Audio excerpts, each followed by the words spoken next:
Ito ay rated SPG. Striktong patnubay at gabay ng magulang ang kailangan. Maaaring may masisirang tema, lengguwahe, karahasan, sexual, horror o droga na hindi angkop sa mga bata.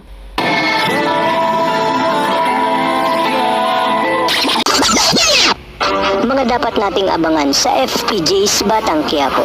Isang malaking palaisipan pa rin kay Rigor kung sino nga ba si Beng at hindi ito nagdalawang isip na magbigay ng abogado para kay Tanggol.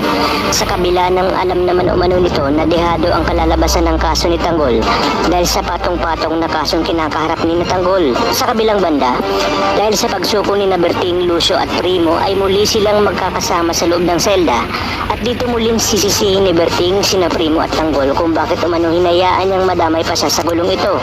Ngunit wala nga siyang magagawa dahil hindi niya nga matiis ang mga ito.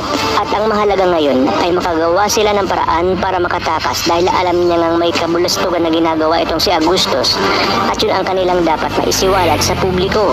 Sa kabilang banda, dahil sa mga nalaman ni Ramon na ang tunay na Tanggol ay ang siyang nakakulong ngayon at alam niyang kamumuhian siya nito dahil sa ginawa niya kay Mokang, ay palihim niya ngang tutulungan ito sa pamamagitan ni General Ribas kung saan bibigyan ng abogado si Tanggol. Isang magaling na abogado na kayang mailibas si Tanggol. Ngunit iginait ni Ribas na sa oras na hindi umubra na maipanalo nila ang kaso ni Tanggol ay kinakailangan nilang gawin ang plan B kung saan itatakas nila si Tanggol kasama ng mga kaibigan nito at may alam siyang isang taong mapagkakatiwalaan upang kanilang maging espiya sa loob at ito nga ay si Mando. Dagdag pa ni Ribas na karamihan sa loob ay mga tao ni Suarez at Pacheco kung kaya't kinakailangan nilang paghandaan ng mabuti ang gagawing pagtakas. Kaya naman dito magpapadala na ng karagdagang mga asset si Ribas sa loob upang maisa katuparan ang kanilang mga plano. Sa inyong palagay, ano kayang gagawin ni Olga at David sa oras na makita nila na may isang anonymous na abogado na nagpadala kay Tanggol?